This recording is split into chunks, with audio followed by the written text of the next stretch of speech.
Justin, congratulations. Welcome to Chicago. Thank you. Appreciate it. I imagine these last 3 months have been exhausting for you in a lot of ways. I'm sure you probably haven't been through a process that has been so micro-analyzed in terms of picking apart your skill set, your strengths, your weaknesses. I'm curious, what of the criticisms over the last 3 months sort of impacted you the most, and how you kind of dealt with that over the last 3 months? Yeah, I mean, there's definitely been a lot of criticism, but me, at the end of the day, I feel like I know, myself. I know how much work I put in the game.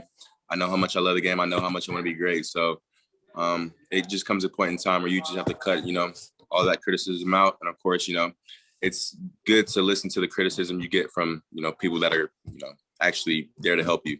So if it was from a coach or anything like that, of course, I'm going to take that criticism. But I feel like, of course, there's a lot of, criticism coming from outside voices that didn't really matter. So I just, did my best to kind of cut all that out and really just get to work. So what was tonight like for you, just sitting through those first 10 picks before you got the call at 11?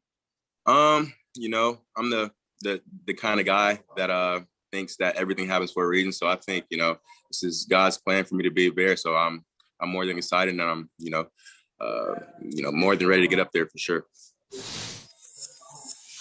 Pat Finley, Chicago Sun-Times. Hey, Justin, how did you find out that you were going to the Bears? What was that phone conversation like? And during the pre-draft process, did you have any hints that this might have been the outcome? Yeah, so basically, Coach Nagy called me up and just asked me if I was ready to be a Chicago Bear, and I told him, of course. I mean, so of course the phone call went well. Coach Nagy's a great coach. He's a great person. I got to build a sort of a relationship with him these past couple of months. But just talking with him a little bit, getting to know him, and then of course going back to hints. I don't think I had any hints. I had no idea, to be honest with you. So I was confident in myself. I guess to wherever I ended up, I was gonna be in the right place for me. So again, I'm excited. Adam Hogue, NBC Chicago. Justin, what can you tell us about, you mentioned building that relationship with Coach Nagy.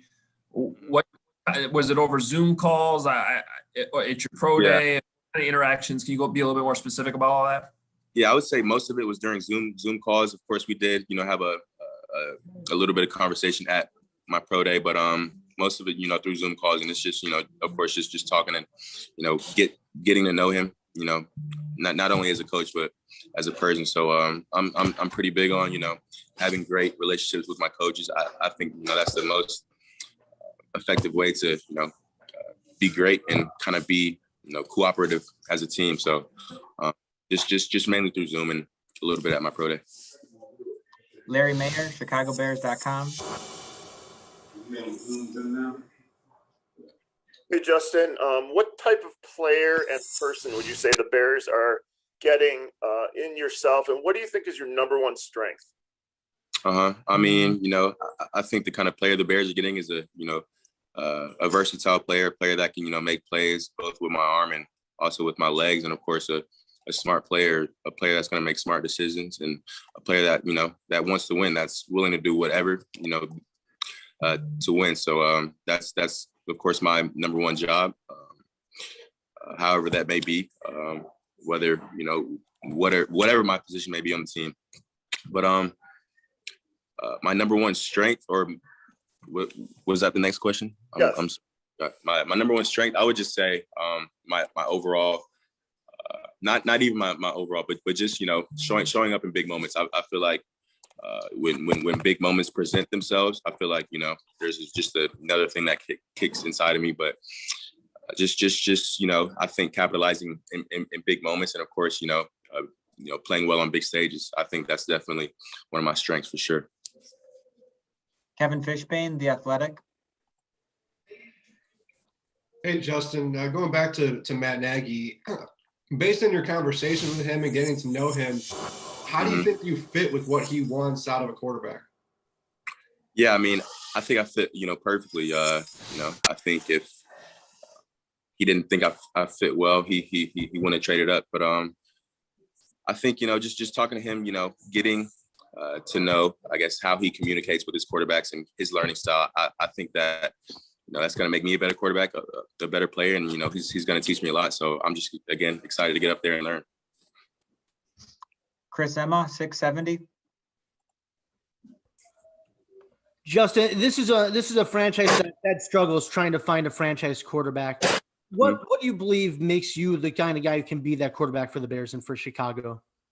Just the way I carry myself, just the way I, care about the game, the grit I have, the determination I have to be great. I think, nobody kind of has a story that I have. So just everything inside of me, just wanting to be a great quarterback, wanting to be a franchise quarterback. And of course, me dreaming for this moment my whole life. So I think, all those intangibles, my work ethic, and all of that together will, of course, be different for me. Jason Leisure, Chicago Sun-Times. Justin, how much do you think the college experience will translate for you, given that you played at a big program and played against a lot of big programs like Alabama and Clemson? You've been on that stage. Yeah, for sure. I definitely think, it'll translate well, especially with the fan base. I know that, Bears fans are very passionate about the football, and, of course, so is Ohio State. So it's really kind of going, I guess, kind of in the same, aspect of things in terms of, seriousness and in terms of, a passionate fan base. So I think it'll definitely translate well, though, for sure. We have time for two more here with Justin. Matt Zahn, CBS. Justin, I know you said everything happens for a reason, but I assume you think you belonged among those top 3 quarterbacks. Does that put a chip on your shoulder as you come in to try to prove those guys wrong that didn't pick you up earlier? No, not really. I mean, I've gone through situations where I haven't been chosen, and I think the world has seen the outcome of that. But my goal is not to worry about those teams. I mean, those teams have nothing to do with me. My goal is to, if we play that team, to beat them. So I'm not worried about the draft. The draft is over for me. For me personally, I'm ready to get to work. Last one, Bill from the Columbus Dispatch. Hi, Justin, congratulations. How hard was it just waiting? Everyone thought you were going to be a top 10 pick, and to not be a top 10 pick. Mm-hmm. How much did that bother you? What was your family like during that? How much did they kind of? Yeah. I mean, just like I said, I felt like, my family was, more nervous than me, but I've been in so many, different situations in my life where, I think I want something. I think I, want to do this, but, God has a different plan for me. So just like I said before, I put, my full trust in God, and, he's put me in a perfect place for me, and, whatever his will is what's going to happen. So, again, I'm excited to be a part of this organization, and, just ready to get to work. Thanks and congratulations. We're all set for now. Thank you, Justin, and congratulations again. Thank you. Appreciate you guys.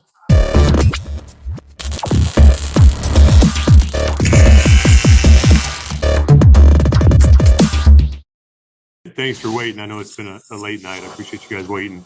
Obviously, a lot of excitement through our building tonight. We feel really fortunate to be able to get Justin, in the area of the draft. We were able to select him. The excitement throughout our whole building, you can feel it as I walk down here tonight. What he's going to do for the future of our organization.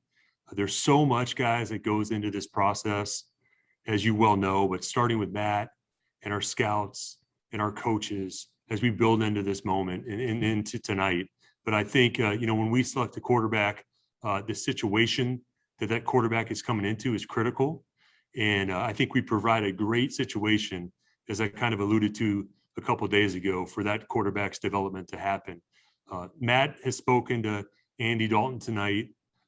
That communication and clarity for us is really important. Andy is our starter, and we're going to have a really good plan in place to develop Justin and do what's best for our organization to win games. So with that, I'm sure you guys got a lot of questions, and I'll be happy to answer them. Jeff Dickerson. Hey, Ryan, can you take us through kind of what you and the other people in the draft room were thinking as you saw that, hey, there's still 2 quarterbacks left as you're getting to the 10th and 11th pick? And how do you know when is the right time to go and make that move? Yeah, I think there's a lot of patience, Jeff, that comes with that. To be honest, that can be difficult. And, over the last couple of days, once the board's set, the remaining days have really been going through all these different scenarios that could happen. And as you can imagine, there's so many different variables and so many different situations, and we talk out every single one of them, right? And so we had, multiple plans tonight, and the way the board was falling, we got excited when the quarterbacks kind of came off that way, and Justin continued to fall. And so for us, it was just executing our plan, at the right spot in the draft and being patient with that, which sometimes can be difficult.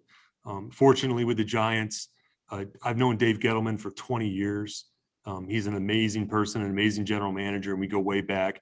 So that communication, started really this morning about the possibility of something like that happening. And when we were able to execute it in the draft, and I just feel real fortunate. Adam Johns.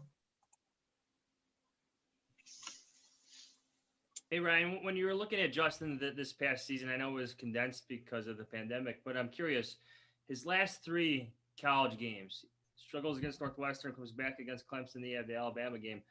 What resonated with you specifically, and then maybe Matt, from those final 3 games of Justin's college career? Yeah, I feel like, we talked about him for a long time now. Matt has a good relationship with Ryan Day as well, but it's just, Adam, it's just the combination of factors that he has. It's the arm talent, it's the accuracy, it's the athleticism. When you see a guy with that kind of arm talent, with that kind of quarterback makeup that he has, with that kind of work ethic, that's played in really big games and really big moments and performed in big moments, that's extremely tough. I was at the Michigan game a couple of years ago when he came back in from a knee, and we know about the ribs and the hip. And I mean, this guy's toughness on a scale 1 to 10 is an 11. And you just love that about him. Oh, and then by the way, he runs a 4.44. So you throw that all in together, and it just feels good. Dan Wiederer. Ryan, a little 2-pronged question here. First, on follow-upping to JD's question earlier, when you were in that 7 to 10 range there, can you take me through your own personal emotions of waiting out some quarterbacks that might have pulled the trigger on a quarterback, and then seeing that you were going to get that done? And then just follow up on Justin, in your pre-draft interactions with him, what left the biggest impressions on you in the Zooms and the other times that you were able to connect with him? Yeah, I think we knew there was going to be a sweet spot, Dan, for us to be in that quarterback world, and right in this area was kind of it. So it just required a little bit of patience to get to that point, and kind of what's fair for us and what's fair for the other club. You got to be realistic to do these trades. You're not, and I thought this one was very fair. So it kind of played out that way. And, again, we started making a lot of those phone calls this morning with those teams in that area, and just trying to find out what was a reality. And this one was, so it worked out, but we were making phone calls all along there in that whole area, all in that range. And I guess what stood out with him in all of our interviews, and we've done a lot of them, we were also at his second pro day, is just like his focus and like how serious he is, and like that determination that he has. I think you guys will feel it when you talk to him, if you already have. Just, he's really locked in. His desire to be great. You can feel that when you speak to him. Brad Biggs.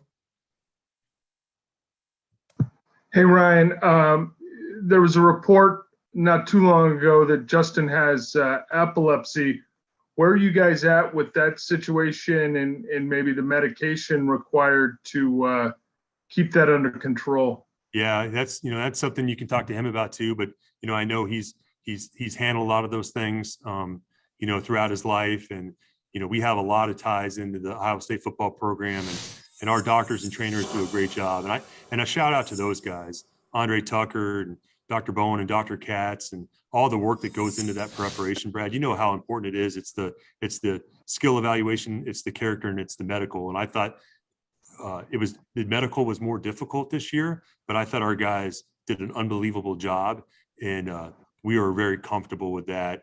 and how he handles that. You know, we've dealt with something similar in the past with different players over the years, and we're completely fine with it. Pat Finley.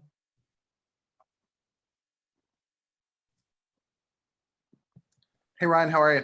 Hey, Pat. Did you think going into today that you would have this opportunity? Oh man, to be honest, I kind of had like three plans, and one was, the first plan was, hey, is there going to be an opportunity to go up and get a quarterback? You know, and let's see if we can make that happen, right? That's the first plan.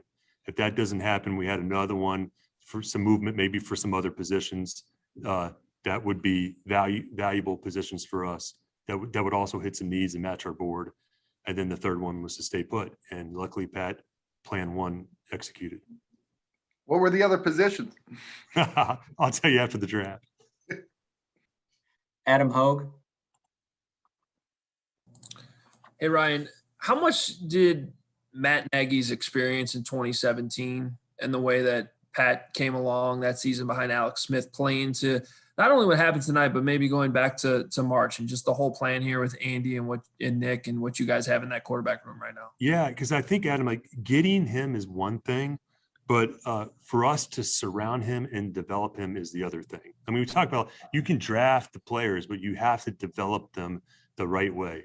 And that's what I love about the environment that we have. And Matt, as you said, he has the blueprint. Like they did an awesome job with Patrick coming into Kansas City, with Alex there. And Matt and I have talked about that a lot that year and how it was handled. And he kind of has a blueprint on how that was, you know, how that whole situation went down.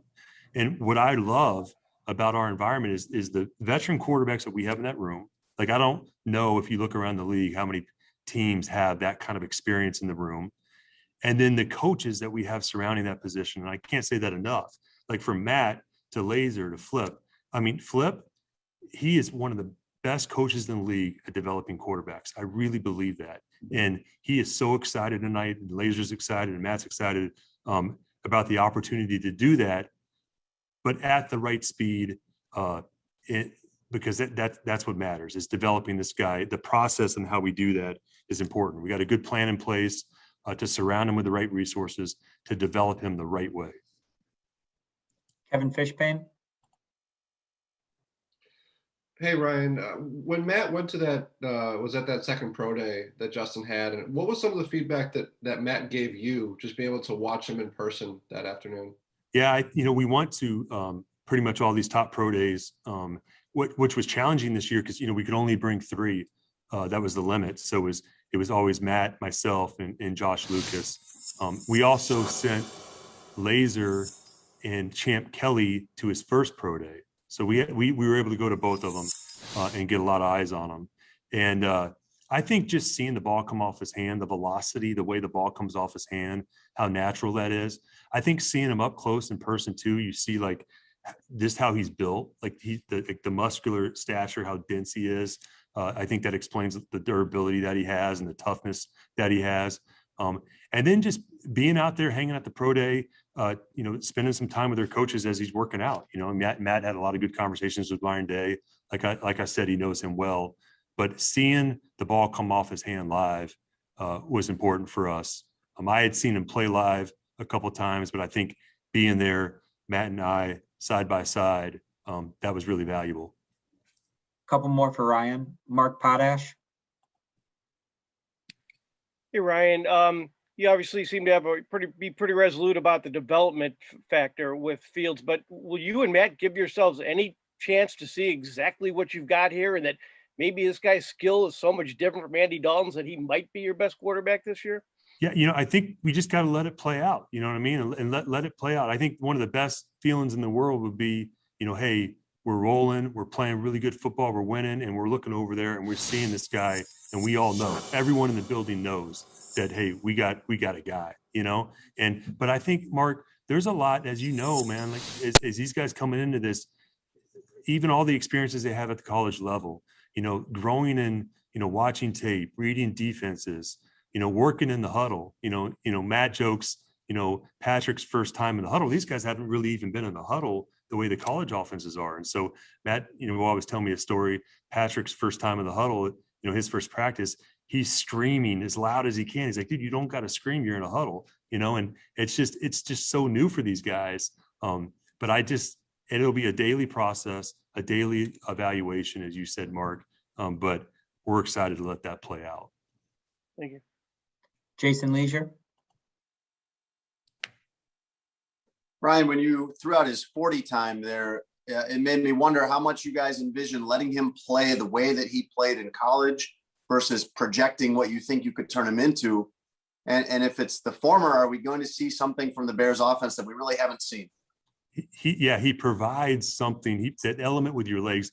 When we talk to these defensive coordinators, Jason, like when we interview defensive coordinators, this after the season, they all fear these athletic quarterbacks. It adds a whole another dynamic they have to defend.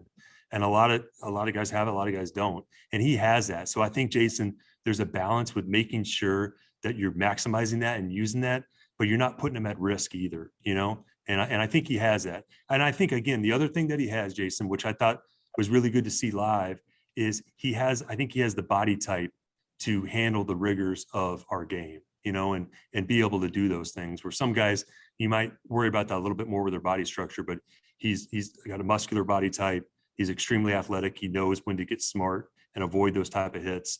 But again, that speed is real. And I think we'd be doing a disservice if we didn't utilize all areas of his game, all strengths of his game. And one of those is his mobility. Chris Emma.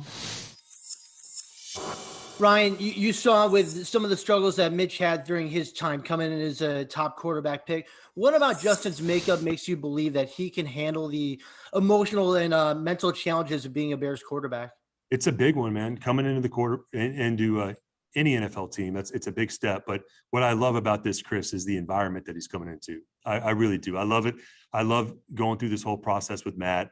I love the coaching staff that we've assembled, and I love the quarterbacks in that room. And so I just think he's coming in to an awesome environment to develop at the right time. We have time for one more. Dan. Ryan, Matt talks all the time about the touchdown to check down mentality. And obviously it's something that Justin has shown on the college level. I'm wondering what left an impression on you about that and what you make of some of the questions about his ability to go through reads in a efficient and speedy manner. Yeah, I think, and there's a lot of research, and we have a lot of ways to study those things, and we've invested in a lot of areas in our building that help us analyze those type of things that you're talking about, Dan. That's pretty cool. But one of the best things he does is I like his aggressive approach, like the vertical passing game and how aggressive he is in that area. And you saw it throughout Ohio State. And I think, he has all those tools. He has all those arm strengths. Now it's on us as a staff to refine those and develop those. And I know he's going to be open to that. And that's what's exciting about it. Thanks, Ryan, and congrats. Thanks, guys. See you tomorrow.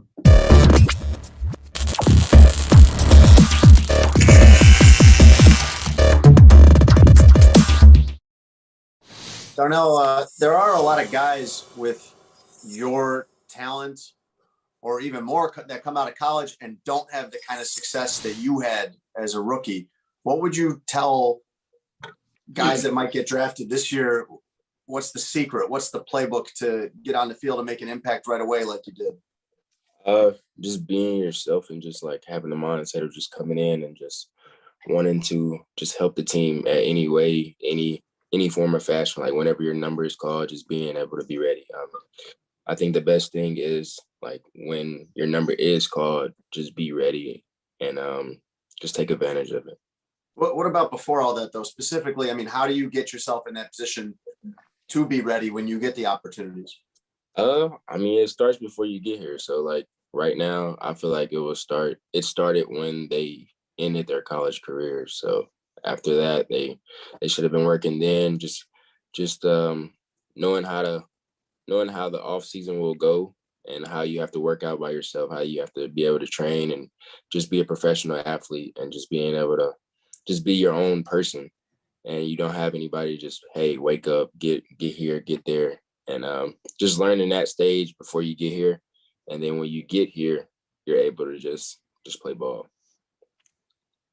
Dan Wiederer.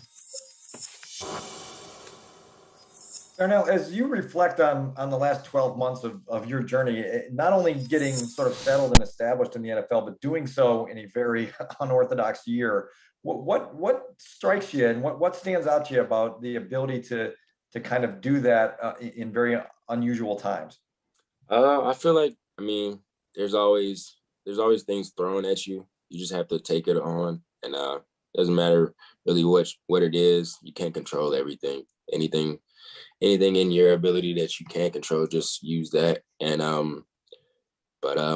mean, you said it was a different year, but next year can be an even more different year. So you never know what you have the ability to control. So Pat Finley. Hey, Darnell, do you plan on going up to voluntary workouts in mid-May when you get to phase 2? And you heard we asked A-Rob the same question, but did you get vaccinated yet? I haven't got vaccinated yet, but I'm looking forward to going to workouts. I mean, I feel like it'd be a team thing, but I mean, I'm around town now, so I mean, I haven't went anywhere.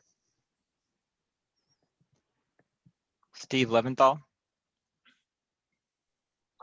Yeah, hi, Darnell, and congratulations. Your position coach banters threw some words out like courage, loyalty, and teamwork. And I just wanted to know, how do you feel that those represent your values as a player and as a person? I feel like I'm a good teammate, I mean, I'm not the most vocal person, but I feel like I can be that at times. I can speak my opinion, and just being able to have the courage, like you said, just being able to to step forward and just be a great player on our team, and just being able to make plays at the right moment and whenever my number is called. Colleen Kane. Hey, Darnell, I had a question about workouts too. You mentioned that going on in May 17th would be a team thing. Have you had conversations with teammates, and what has that been like? Like, how have you been staying informed about what you guys are going to do as a group? I don't think it has been a decision yet, but I feel like the Bears organization is doing a great job of just where we are now, and then giving us more information when we get to that level. I mean, that date. So A couple more for Darnell. Adam Hogue. Hey, Darnell, you obviously heard us asking questions to A-Rob about, his contract, the franchise tag, and all that. What have you come to admire about him sort of sorting through all that last year, putting it aside, dealing with it, playing through the season, and still coming through winning an award like this? It just shows another great thing he's been able to do. Like, man, he amazes me every time he does something. Like, even when he was just talking in here, like, it was just crazy of just like the good answers he was giving, and just like how knowledgeable he was. And every day he amazes me and just adds a little bit more into me, not just in my game, but just me as a person. And I mean, I've been watching from afar of all that situation. I feel like that's just a part of it. But he did a good job of just being able to set all those things aside. It wasn't in his control. I mean, he was just able to just play ball, and he had an outstanding year. It was a crazy year, and I feel like he will have another one this year. One more here, Dan. Darnell, obviously these questions about attendance next month are part of the business side of the league. As a young player, how do you describe sort of the awkwardness and the difficulty of trying to navigate what is a situation that may not be up to your own decision? And if it was left up to you as an individual, would you prefer to be there May 17th when the on-field work would begin? I mean, last year I wasn't able to get a feel for like OTAs or whatnot. So I don't know how OTAs work out. I don't even know what we're supposed to be doing right now. So, I mean, I wouldn't have an understanding of why people would want to go and why people would not. So this is my first year coming, just like everybody else, or just like other rookies. So I wouldn't know what's going on. Does it feel a little awkward to kind of be left in that sort of uncertain territory? I mean, I'm down with whatever the team goes with, man. Whatever it is, I'm just like last year. I wasn't able to come in. I had a pretty solid year. Others would say, but I mean, I'll be fine regardless of whichever one we do. I think we're all set. Congrats and appreciate the time, Darnell. Thank you.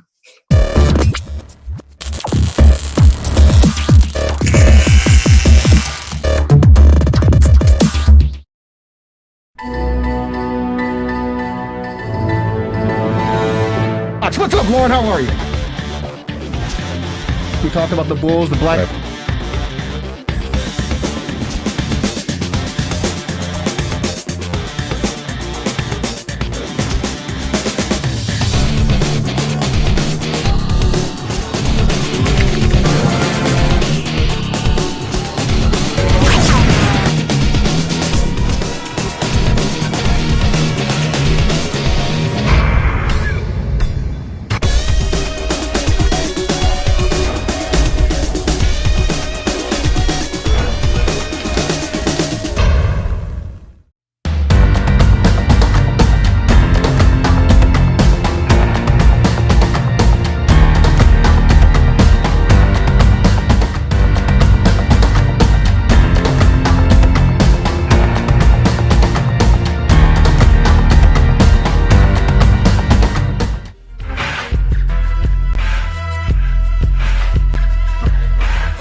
It's the freshest radio show in town.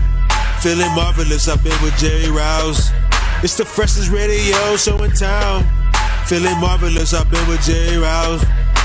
WCPT. WCPT. This the coldest sports show. You were getting the hour from 6 p.m. to 7. Chillin' with Lauren Cox and the man Marvelous. Shout out to Mr. Rouse and the Italian style. What sports is the only politic? WCPT. WCPT. It's the freshest radio show in town. Feeling marvelous, I've been with Jerry Rouse.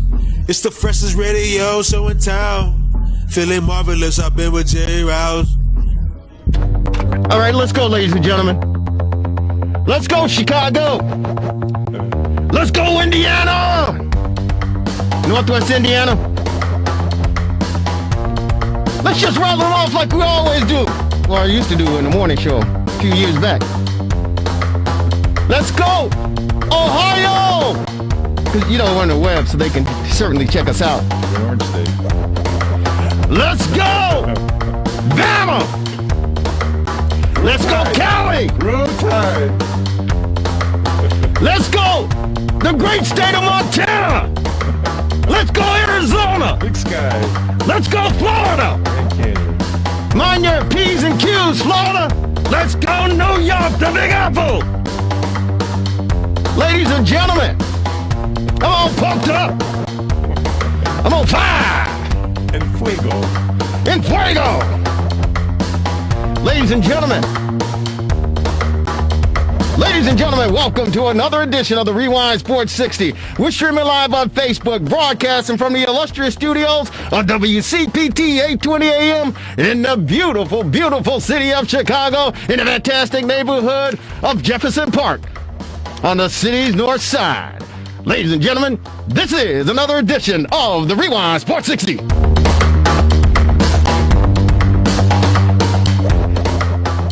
Ladies and gentlemen, he's not over at Guaranteed Rate to watch the Chicago White Sox go for the big old sweep. He's not over at Wrigley Field to watch the Cubs get ba-boom, ba-boom, ba-boom. Ladies and gentlemen, he's not even over at the United Center trying to figure out what the heck is going on with your Chicago Bulls. What the heck is going on with your Chicago Blackhawks? No, ladies and gentlemen, he's not even over at Wintrust Arena over there watching the DePaul Blue Demons with Dana Stubblefield as their head coach over there trying to figure out things. Ladies and gentlemen, he's in the studios of WCPT. He's known as the Marvelous One. You love him. He is the one. He's the only. He's the man. He's the Marvelous Marvel. What's up, Marvel? How are you? Jerry, What are you so wired up for? Hey, I don't know, man. Sunday, Chicago. Sunday. 2 games simultaneously in the Chicago. 2 Major League Baseball games played at the same time. When does that happen? You know what I mean? No, it's very, very fantastic. I mean, it's we used to do that back in the day. As you well know, I was a vendor, and when it was a rare time when both teams are in town.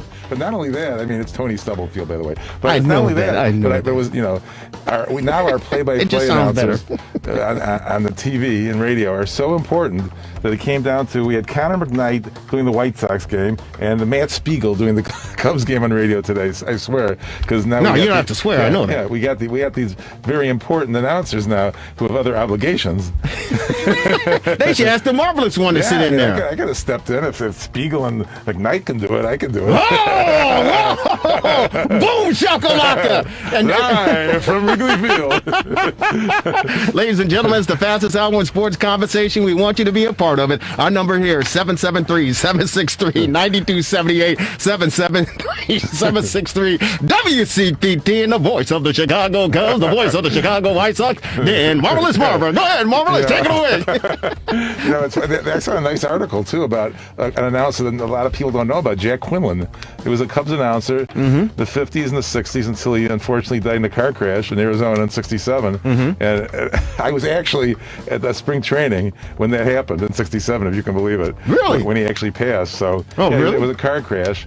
But he was and they're talking about, his daughter who lives in Evanston wants to get him in the Hall of Fame and that. But he was actually, he was only there for, a dozen years or so, but he was a great announcer, but he's like an unknown because it was a long time ago and he wasn't there long.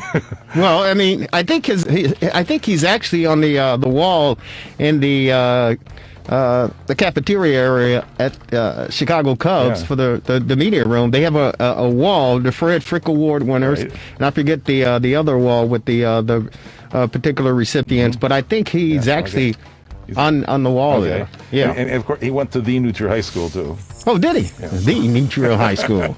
Ladies and gentlemen, anything in the world of sports you want to talk about, we're right here for you. We're here for the fastest hour in sports conversation, commercial free. Jerry Riles, the marvelous one, Dan Marvin. Marvin, before we get into our baseball conversation, we got some great guests on tap to be joining us shortly. Talk some Cubs, talk some White Sox, talk Chicago sports. But I wanted to pick your brain real quick regarding. I didn't get an opportunity to really see the tweet that was taken down by this generation's king. That, of course, LeBron Jordan. Is that funny? I called him LeBron Jordan, LeBron James, but he it was threatening. Supposedly he sent out a tweet. So the verdict came down. This is the first time we're on the air since it happened this week regarding Derek Chauvin, the officer who was in charge 3 counts, guilty on all 3 counts of murder of George Floyd back in. Last year, was it March 25th or May 25th? May 25th in Minneapolis. We've seen the video and all that stuff, but he was found guilty on all 3 charges, and he could get a maximum of 40 years in prison. And it was a sigh of relief, I think, not only in the state, not only in Chicago, not in the state of Illinois, but throughout the country and around the world. I think everyone was waiting to see what the verdict was going to be. Yeah. And I got to say thank you to the great Joan Esposito. She's on here Monday through Friday, 2p to 5p. Does a heck of a job, an outstanding job. But I was acting as a reporter for the station around Chicago and giving updates and a scene setter for Joan. And when the verdict came down, Marvelous, I started in Evanston at Northwestern University to see if I can get the reaction of the college students, get the reaction of the Jacob Blake family, and, of course, reparations that happened recently in Evanston. Nothing. It was business as usual. So I made my way south on Lakeshore Drive. I get to Oak Street Beach, get off, and start heading south on the Magnificent Mile. Again, nothing. Nothing. There were police present, but not an extra amount of them. There weren't many called in. There were stores boarding up. The Disney store was boarding up. The Rolex store, of course, was boarding up. There were other stores boarding up, but nothing. I made my way toward the river. I seen the great Liz Nagy of ABC 7. I love her. She's fantastic. But it's interesting. Every time I'm out doing something for the station, I see Liz Nagy. Yeah. I go, "Hey, Nagy! Nagy!" And she looked up and I give her a thumbs up. Keep up the good work. I thought you were calling for the coach of the Bears. She should. Yeah. She should. But she does a heck of a job. But she was over there at the Wrigley Building. Is it still called the Wrigley Building? I think so. Outside of, the Wrigley Building, near the river. And I get down Magnificent Mile. Nothing. Yeah. I head down more to Michigan in front of the Bean. Nothing. Yeah. I make her around the Daily Plaza and City Hall. Nothing. I continue to head south, the South Loop. I get down to the 35th Street in Michigan police station over there. Nothing. I see the great Dane Placco of Fox 32. He's out there. I'm like, what? There's nothing going on. Joan gets me on the horn. I go, "Joan, there's nothing going on. There's nothing happening." You would have seen something if, God forbid, it had been a different verdict. Oh, man, and that's the thing. I know, me personally, your mind is an incredible thing that we have, right? Yeah. It's an incredible computer. Right. And leading up to this, you're all sorts of thoughts are running through my mind because I'm like, if Maxine Waters, the great representative, Maxine Waters, she said last weekend when she was in Minneapolis, she said, if this guy doesn't get guilty all across the board, she told the protest, she said, tell them, stay out there. Yeah. Confrontation with the police. Stay out there if this guy doesn't get across the board. You know what the judge said? That's a problem. I heard what the judge said. It's going to be a problem for sentencing maybe and for an appeal. Well, here's the deal, because she was speaking as a leader representing many people who felt enough was enough. Right. And here's the scary thing about the verdict is the fact that we saw it was 8 minutes, initially 8 minutes and 29 seconds or something of that nature. It ended up 9 minutes and 29 seconds. Yeah. This guy had his knee on this guy's neck after he was dead. And so Maxine Waters said, hey, if he doesn't get guilty across the board, stay out there. And so a lot of people, including yours truly, we were on pins and needles. Yeah. We were on pins and needles because we remembered Rodney King. We remembered O.J. Simpson. Sure. We were on pins and needles, man. And it was a powder keg waiting to happen, in my opinion. Yeah. Rodney King, that was actually unbelievable. That was unbelievable. Yeah. That was unbelievable because we saw the footage. We saw the video. There's footage there too. But I just want to clarify. You're talking about LeBron. His tweet was about the Ohio incident where it wasn't about the Chauvin. Right. Well, it was based on that because he sent a tweet out and said, "You're next." Yeah. Right. He said, "You're next." Yeah. After the Chauvin verdict came down, and he immediately pulled that off. Right. And he's been getting some backlash. He's been getting pounded by a lot of course, those on the right. They've been pounding LeBron James because of that. Now, my initial and first reaction was the fact, again, and I understand, and some people love Charles Barkley, some people don't. Yeah. But Charles Barkley years ago, as we know the phrase, the saying, I'm not a role model. Right. I'm not a role model. And too many times I think we look for athletes to be that role model outside of their comfort zone or their venue, whether it's whatever sport they're playing. Right. I don't need LeBron James to represent the leadership as far as the African American community is concerned. Now, I know there are people out there that would disagree with that. Right. Well, did you hear about the bar in Ohio? I mean, this bar is open. I guess that's one bit of information. In Cincinnati, this bar owner says NBA games won't be televised as an establishment as long as LeBron James is a member of the league. Right, exactly. If anyone wants to watch an NBA game, don't come. It's Linney's Pub. Jay Linneman, owner of Cincinnati's Linney Pub, wrote on Facebook in regard to the controversy surrounding Lakers star. We will not air them until LeBron James has been expelled from the league.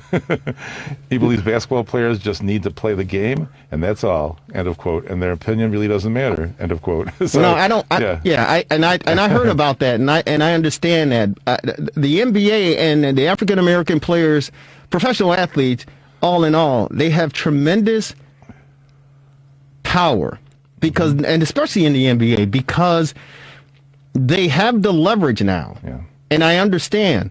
But for LeBron James, in my opinion, to send out, and he was smart enough to pull it out, to pull it back. Yeah. But there, to me, you got to be very, very careful, especially because the world that we're living in and social media, those sort of things, especially coming from a person of that stature, you got to be very, very careful about what you're putting out there in the public eye. Yeah. Because people will take information and they would interpret it the way they want to interpret it, and they'll run with it. Mm-hmm. And you may have meant one thing, Yeah. but it comes across as another. And a lot of cases, it may not be a pretty picture.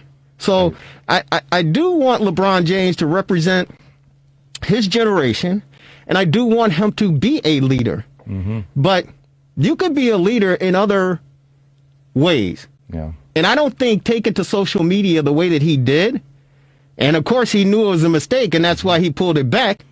But I don't think you have to be a leader and voice your opinion via social media in a way that it can be misconstrued. Because if you recall, athletes always say, they'll say something after a game, and then they read it the next day or see it in print, and they go, oh, I was taken out of context. I didn't say that. Yeah.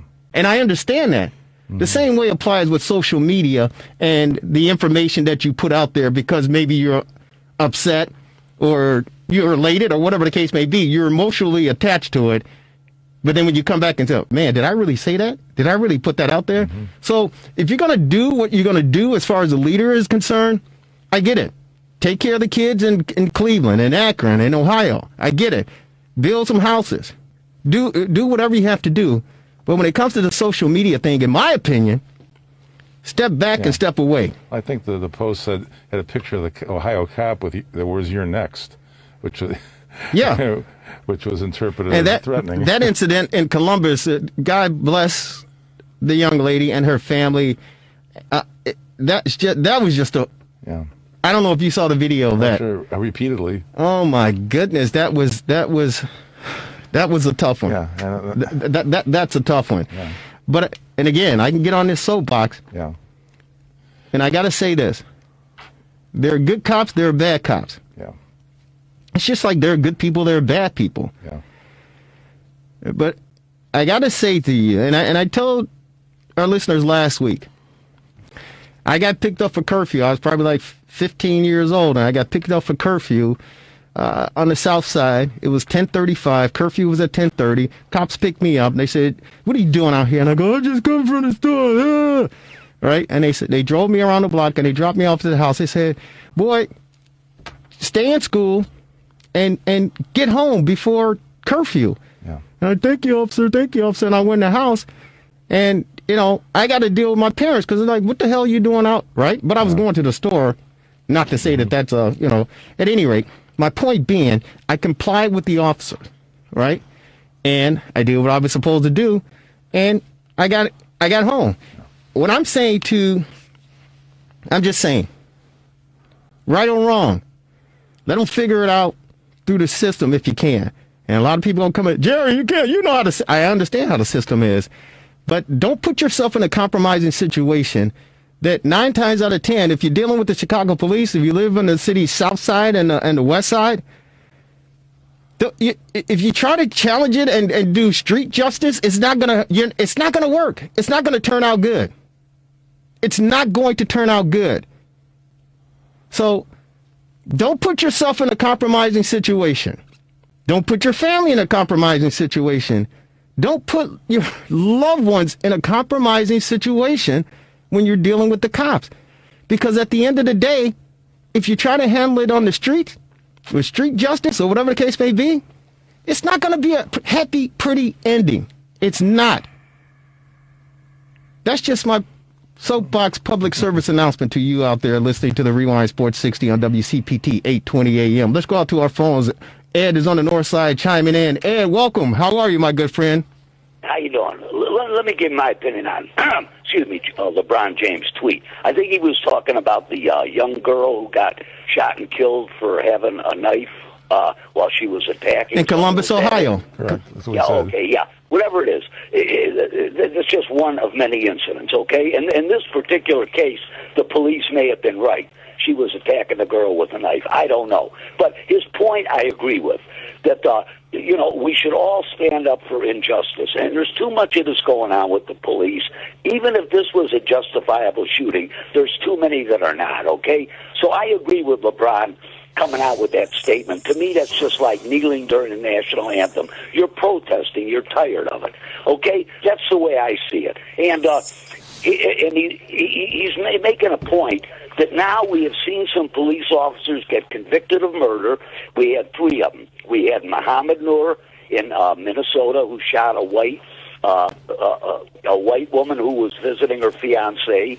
She came from Australia. We had Jason Van Dyke, who murdered Laquan McDonald, and we had Derek Chauvin, who murdered George Floyd. And to me, LeBron's point is this: the days of cops murdering people and not having to go to trial are over, and that's what I agree with him about.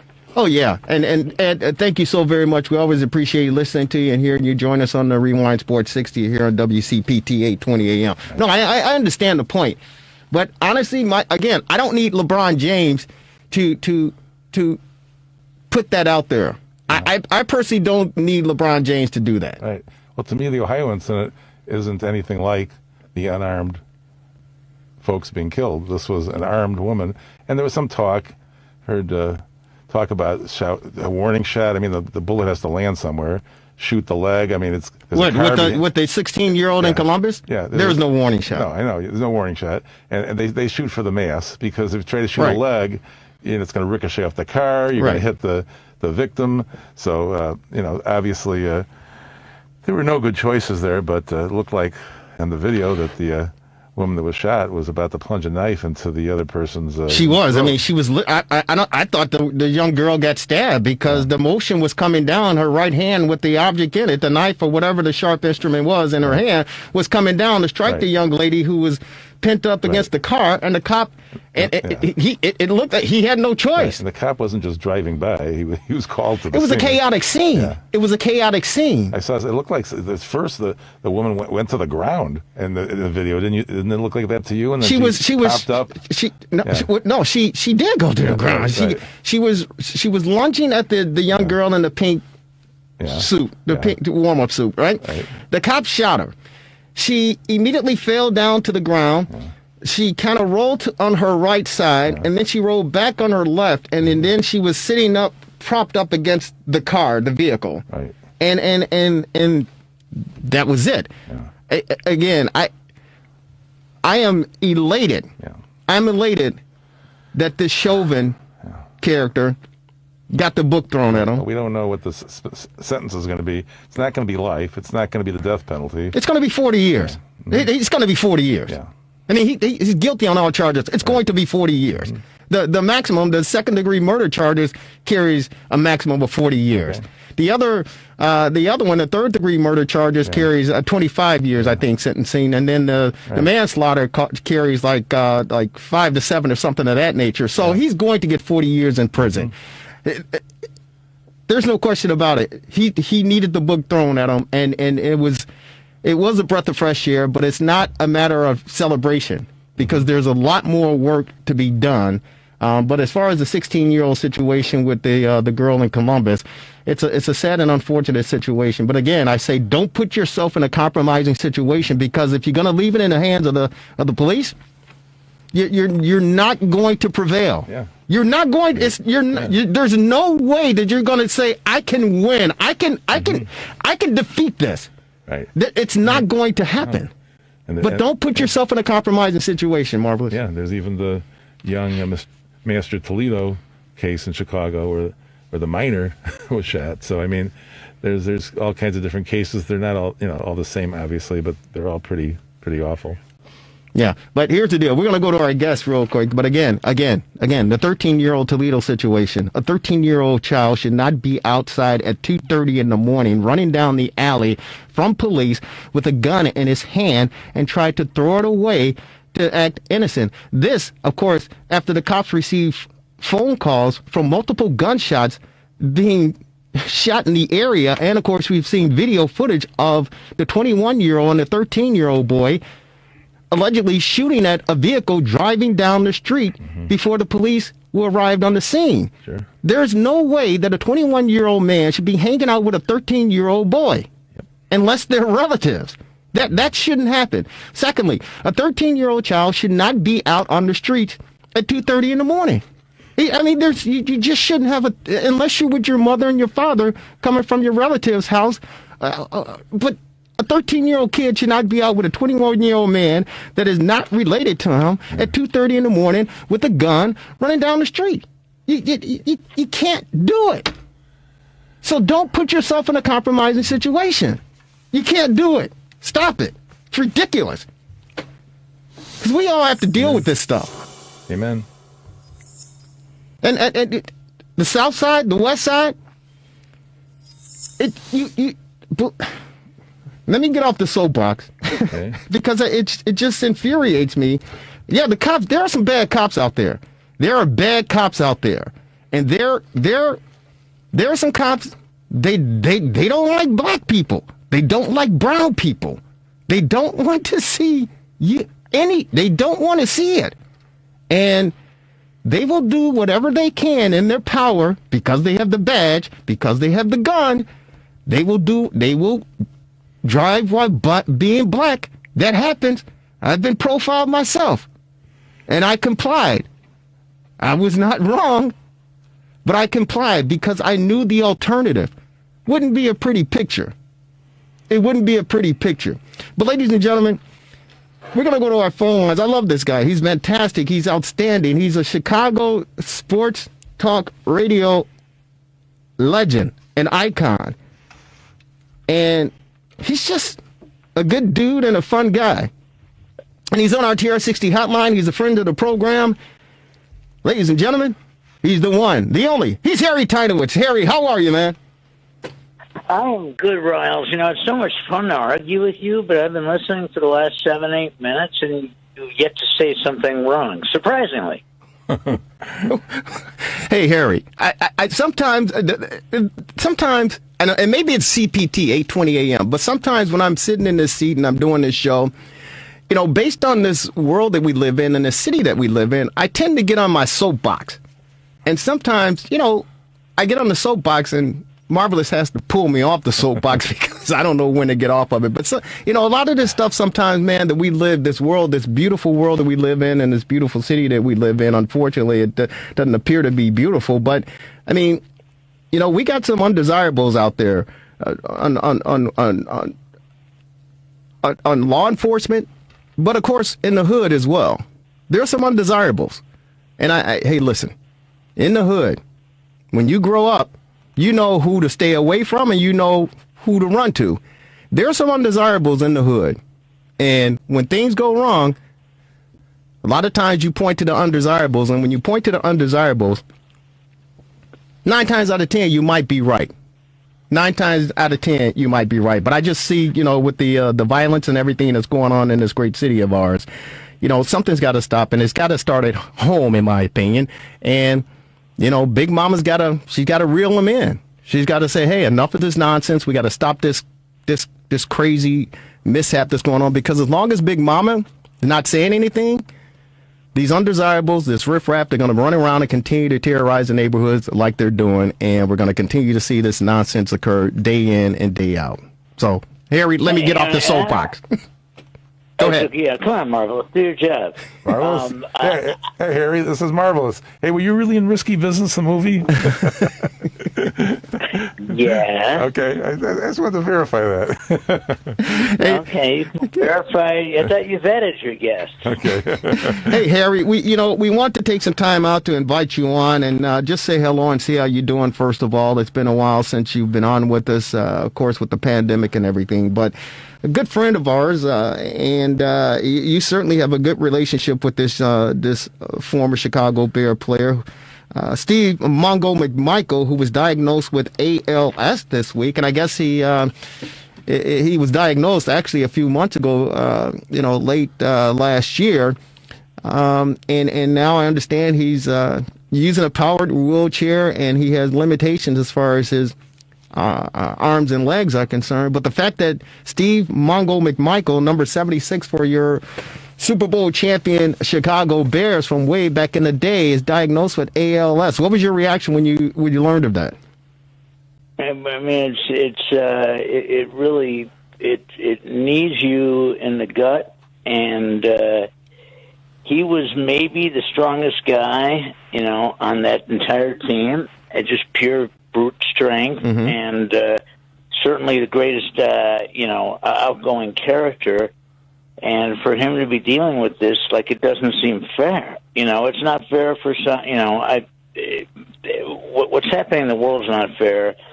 But I mean, this has been going on for a long time. There's just, good people have been dealing with, getting diseases like this. And I hope to God that Mongo, I know there's no cure as we speak for ALS, but, I hope that Mongo can find a way to, somehow come out of this on the good end. I know that Chicago stepped up, Bears fans stepped up and started filling the page of GoFundMe for him, and he's just been, he's a wonderful guy. He won the Super Bowl, and he's just got such great character. Those shows when he was with Gene Greco on Channel 5, those shows were hysterical.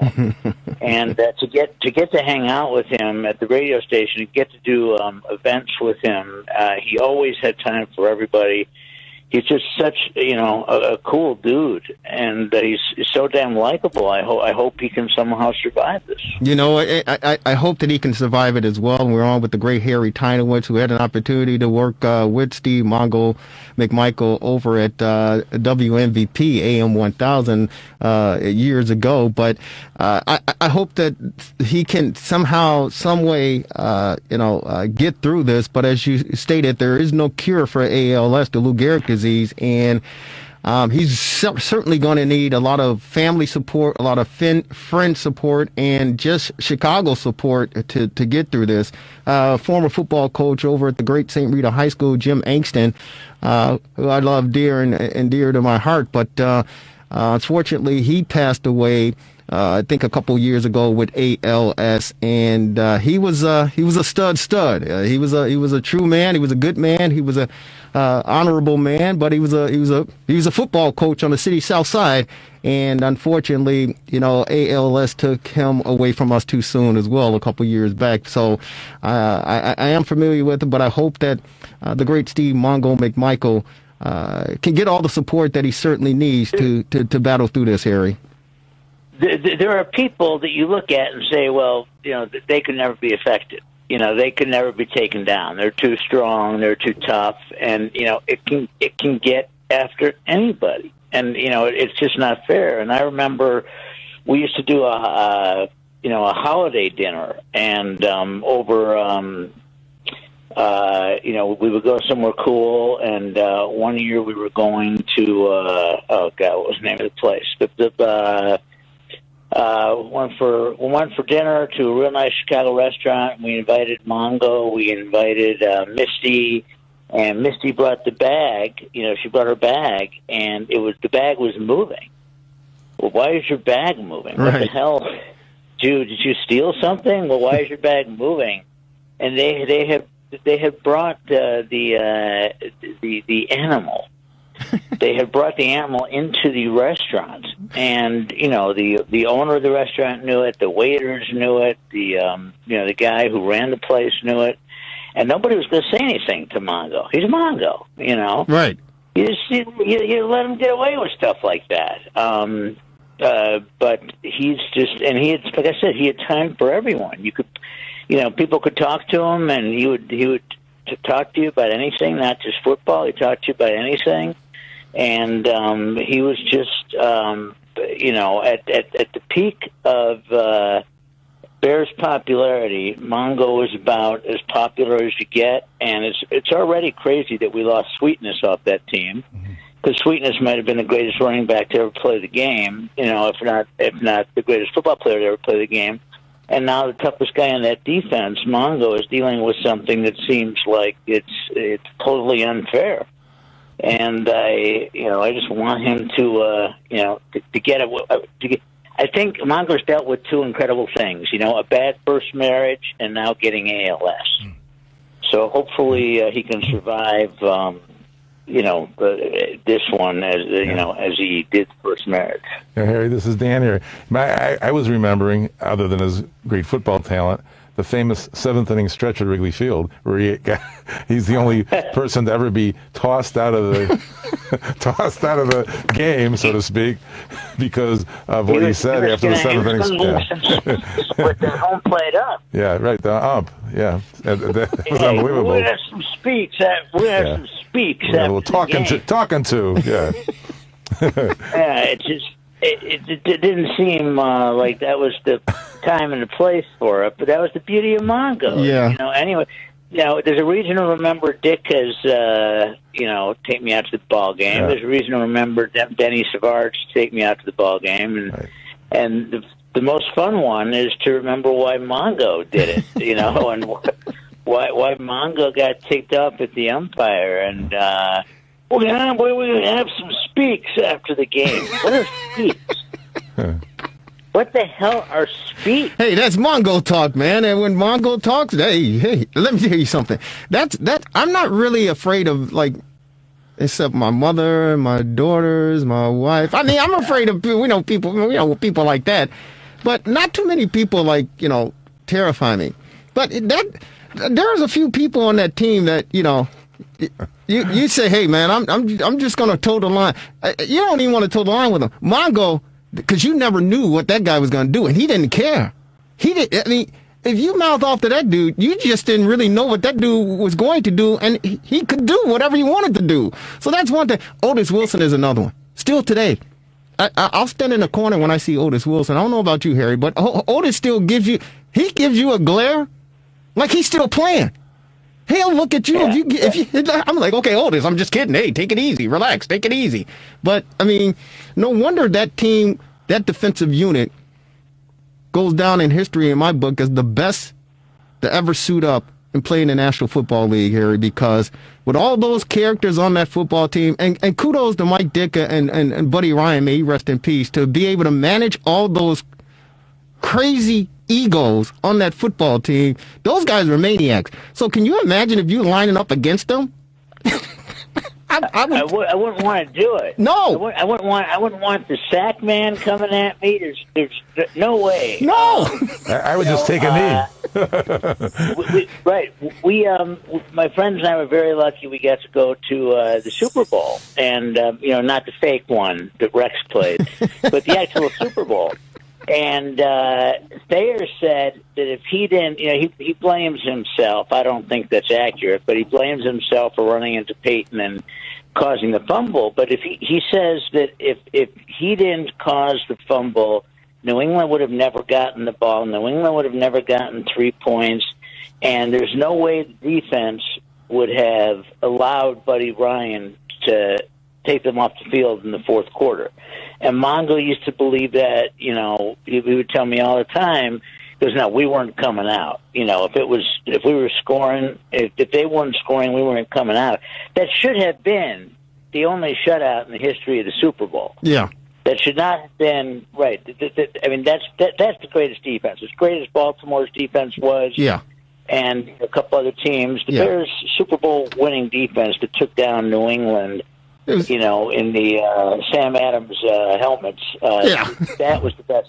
That was the best defense I ever saw in a Super Bowl. I believe again, and I tell my wife and I tell my kids, listen, Harry. I tell them, I go, listen to me, listen to the words that are coming out of my mouth. I said, I've never ever, and I've been watching football, Harry. You've been watching football, but I've been for years. I've never ever seen 11 grown men who are so-called professional athletes, being paid, decent money at the time. I've never seen 11 grown men afraid to go out on the football field because of the team across the field. I've never ever seen that before in my life until I saw the Chicago Bears. I guess Buddy Ryan told him the night before the game that he was leaving. It was a done deal. He was going to Cleveland. he was going to Philadelphia, and Mongo stood up. He took a chair and he threw it into where the film was being shown. Yeah. And it just stuck there. Like Woody Hayes. And Yeah, and just Woody Hayes. Really? Does everything have to come back to Ohio State? Oh, my God. Woody freaking Hayes we're talking about. Well, you know he did The that. greatest defense in the history of the Super Bowl, and you find a way to bring up Woody Hayes. Yeah, of course. I mean, because Woody I Hayes. hope we... No. They call me assassin. Jack Tatum. Jack Tatum say they were sitting in the film room. Woody Hayes got pissed. He took the chair and threw it and stuck in the four legs stuck in the wall there. It's just stuck in the wall there. That's where it comes from. Come on now, Harry. Stay with me. Come on, did he try to punch the linebacker? You know, did he wait till the game? Take it easy. Take it easy. Hey, Harry. Just saying. Harry. Yeah. We miss you. We love you. It's the fastest hour in sports conversation. What's going on in Harry's world, real quick, before we spring you? Well, there's big money on the Oscars tonight. You know, there's a lot of big An money Oscar on gamble? money on every. Oscar Gamble? What are you talking about? No. Oscar Gamble had the best hair, didn't he? Oh, he did. For all the pros. Yeah. Oscar Gamble had the best fro. He was a Cub and a White Sox. But no, there's action. You can bet anything. And you know, the smart money is coming in on No Man's Land. And, you know. Great movie. I'm just, looking forward. I haven't seen it. Was it a good movie? That was a great movie. It kept me compelled. It was a pretty good movie. It was. I enjoyed it. I really did. Oh, and then my money's on. Did you throw a chair into the screen when you were done with it? No, you know what? I actually drew a picture of me throwing a chair into the wall there, but you know. Now, you guys sound like Bobby Knight. My money's on Chadwick Boseman for Best Actor. Chadwick Boseman, yeah. He should get. They've got to find a way to give him an award. So last time we get a chance, they better find a way to give him an award. Yeah. But I'm getting ready to watch the Oscars, and I've got a play that I wrote that is coming out in December, and it'll be out in Chicago at the Greenhouse Theater December 5th. Spike Manton, a former radio partner, wrote with me, and yes. I wrote a one-act play, a one-man play, and he goes, you know, this is surprisingly good, and which is both an insult and a compliment all at the same time. Somehow he did that, and he goes, why don't we make it a full cast? So we made it a full cast, and it's, you know, some guy read it and bought it, and December 5th it'll be out. So. Looking forward to a serious subject, but it's comedy, so looking forward to that. And hopefully Mongo will be there on opening night. Hey, Harry, thank you so very much. We always love talking with you. It's a pleasure. Thank you for being a friend of the program. Stay safe, stay healthy, and keep us in tune. And you know where to send the tickets when everything opens up on December 5th, my good friend. Take care, okay? Riles, how come you're the man? You're the man. My daughter goes to Michigan State. I told her any school but Michigan, so she listened. So awesome. That was good. Yeah. All right.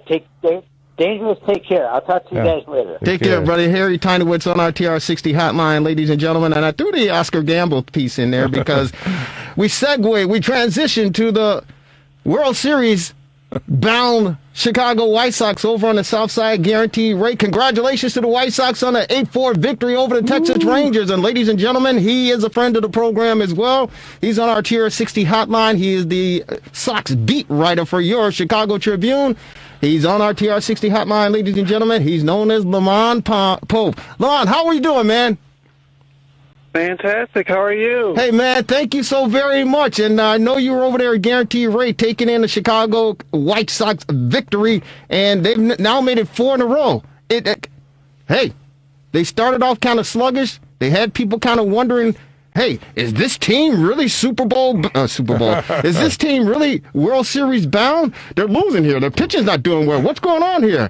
Seems like Tony La Russa, he's that old DeSoto. It takes him a little while to get warmed up, but once that thing gets going, hey, they start churning out, and the White Sox bats are starting to come to life, man. 2 games over 500. What was a game like this afternoon over at the Guaranteed Rate, my good friend? Yeah, a little bit of everything. I mean, you start out with the pitching. I mean, obviously Michael Kopech getting his second start of the season. You know, they've been using him mostly out of the bullpen. Last week he started against Boston and had a really strong start, first start since 2018. and today had him start again because Lucas Giolito had a little bit of a cut on his middle finger of his pitching hand, so they were going to push him on back till Tuesday. So, Michael, anytime you get Michael Kopech on the mound, that's always a big story, and he was fantastic. 10 strikeouts in 5 innings, just dazzling throughout the game, and then the offense. I mean, they gave him a lot of support early on. Jose Abreu with the 2-run home run in the first inning, and he built out an 8-1 lead, and they were able to kind of cruise from there. And so all around, everything was clicking today, and that's a good sign for this team. Oh, and the crowd was stunned. The crowd was stunned. No, you know what? It was great to see him get an opportunity to get out there. Now, Giolito, he's expected. The Sox have the day off on Monday, and they get back to business over at the raid on the South Side on Tuesday. Is he expected to get the start? Yeah. Tell us what happened with the injury. He cut his finger on a bottle or something. Yeah, that was kind of a strange injury. You know, you always hear those strange baseball injuries, and this was definitely one of those. He said that he thought it was a glass, and so he went to go ahead and pick it on up, and he cut his finger there, and it was Monday in Cleveland, and so he says that he's good to go for Tuesday afternoon. Obviously, like you said, they have Monday off, and so and he wants to have that bounce back performance. Monday was his last outing in Boston, and he didn't get out of the second inning, and so he was looking forward to getting back on that mound. A little bit of a delay with the injury, but he sounds like everything's going to be good to go for him to go Tuesday night against the Tigers. Yeah, hopefully he'll be back to snuff. But as far as this White Sox team is concerned, now you were in the press box when Lance Lynn threw the no-hitter. Rodon. Oh, I'm sorry. I'm thinking of Lance Lynn because he's been pitching his tail off as well. But Carlos Rodon, you were in the press box when he threw the no-hitter. What was your thoughts sitting there as inning after inning after inning? The tension began to mount. What was your thoughts and the feelings of witnessing that? And was that the first time you've seen a no-hitter in your life? Yeah, that was such a strange game from the standpoint of the night before, the offense, they were limited to 3 hits against Shane Bieber in a 10-inning game. Just fantastic pitching duel between Bieber and Giolito. But then the first inning, the next night against Zach Plesac, they come on out, they score 6 runs on 7 hits. And so my early story, I think, is going to be all about the offense. Mercedes hits a bomb, hits a home run, and you're thinking, all right, well, the offense getting their groove back on, and that's going to be the story of my game. But then, like you said, you keep looking up, there's another zero. There's another zero. There's another zero. And so, he's flirting with perfection, and you get to the 7th inning, you get to the 8th inning, you're like, oh man, this can really happen. And I was fortunate to be in the press box last year for Lucas Giolito's no-hitter, and in that instance, it was a little bit more of, Giolito the outing before had a really strong performance against the Detroit Tigers. I remember thinking in that game, Giolito had no hit stop, and so when he was able to back it on up, the Tigers eventually got hit. But then the next outing against the Pirates, he had that no hit stuff going again. It was just as sharp. 13 strikeouts, 1 walk, and then this like I said, in this outing, it was more it wasn't an overpowering outing until a little bit later on. And as the outing got stronger, as the evening wore on, Carlos got stronger, right? He threw up in the upper 90s as the night went on, and so he got better as the evening went on. And then for a situation where you're in the 9th inning, you got a perfect game going, and then you get a slider that just nicks the toe of Perez to break up the perfect game. But for him to bounce on back, to remain focused, and then to finish off the no-hitter, I think that says a lot about his mindset and his ability to sort of shake that off. I lost the perfect game, but to be able to still finish things on out, get the last 2 outs for a no-hitter, that says an awful lot for him going forward as well. Yeah, you know what? And I got to say that I'm proud of him, and congratulations to Carlos Rodon, because I've been one of those guys, Lamont, to say for years, since he's been in the Sox organization, that he's done. He doesn't have it.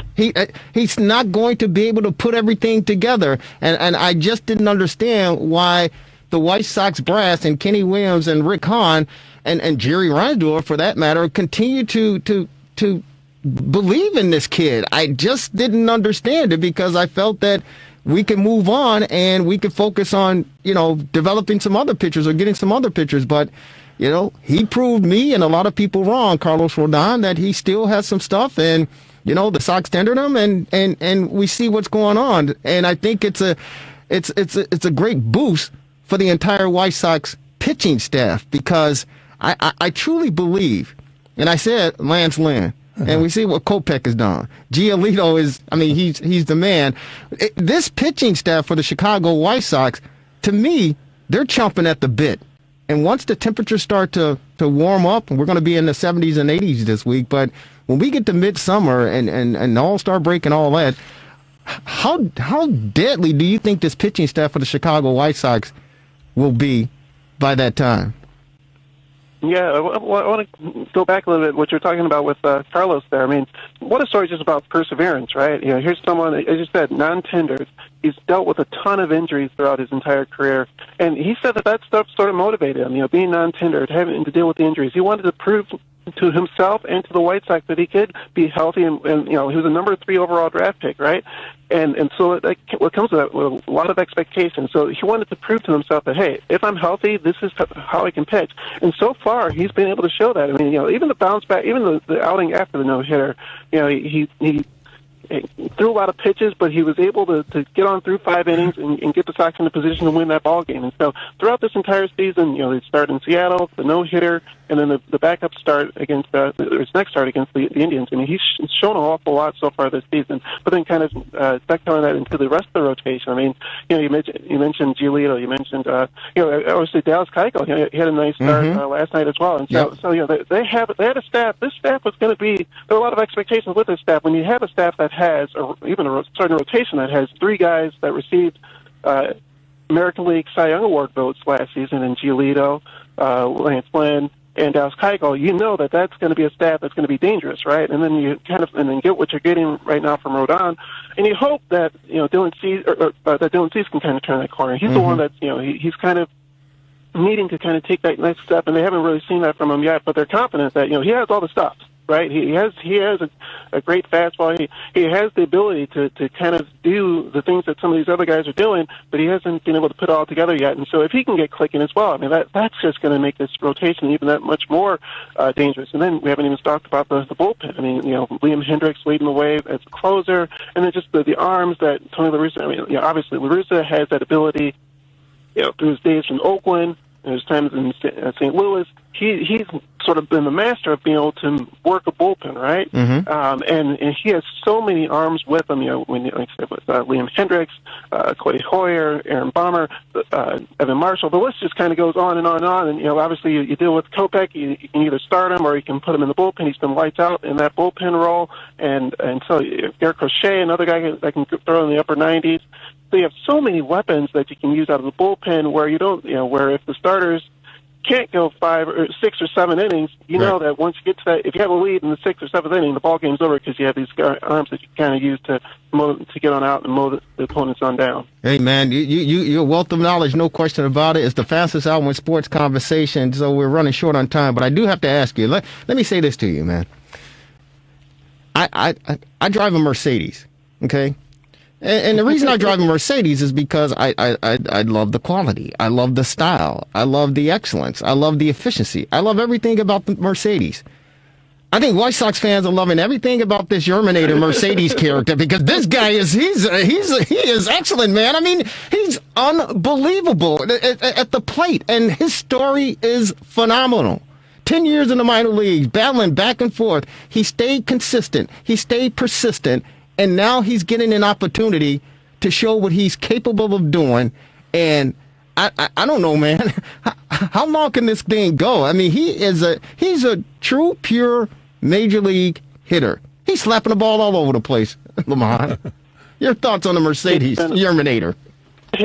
It's been unreal. I mean, here's someone, you know, if Eloy Jimenez doesn't get hurt, who knows if Mercedes makes the team out of spring training, right? I mean, they needed another bat, you know, someone that had some power after Eloy went on down, and so Mercedes makes the team, and then in his first start goes 5 for 5, and it's just kept on hitting. and it's not only, you know, anything that you need. You need a double, okay. You need a home run, okay. and his ability to hit with 2 strikes, right? Like he cuts down on his swing, and you know he's one of those guys. You know, we've seen it in the game so often nowadays where guys, even with 2 strikes, are going to swing for the fence if they're going to, you know, just try to hit the ball out of the ballpark. No, he cuts down on his swing, tries to just put the ball in play, and good things have happened for him. I mean, it's been unreal. And like I said, the story, just to persevere through all those years in the minor leagues, to finally get the opportunity and to have the success that he's had. I mean, it's been a boost. Not only, it's been one of the best stories, not only for the White Sox, but one of the best stories in all of baseball. It certainly has. Ed Lamont, and you're a great story here in Chicago, telling us about the great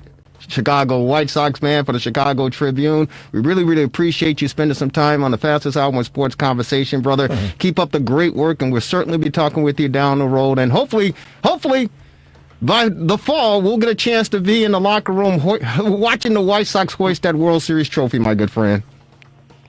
Well, thank you for the time. Anytime you guys want to have me on, I'll be ready to go. Sounds good. Hey, man, take care. Lamont Pope joining us on the Rewind Sports 60. It's the Fastest Hour in Sports Conversation, ladies and gentlemen.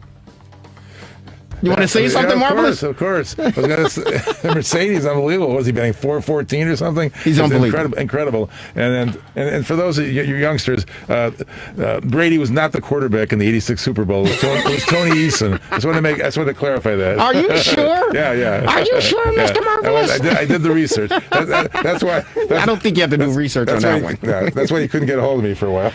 And the Cubs, hey, you know what? Hopefully, I mean, they're riding a roller coaster. And David Ross is their game under 500 now after falling to the Milwaukee Brewers. David Ross is trying to get this team up to snuff, and the bats exploded a couple times. They started hitting, but their relief was like walkaholic the last couple days. Yeah, and you know, hey, Javi is Javi. Yeah. He's going to come around and produce the way we expect him to. Wilson Contreras, I'm impressed with what he's been able to do. I think the consistent bat for this team thus far has been Chris Bryant.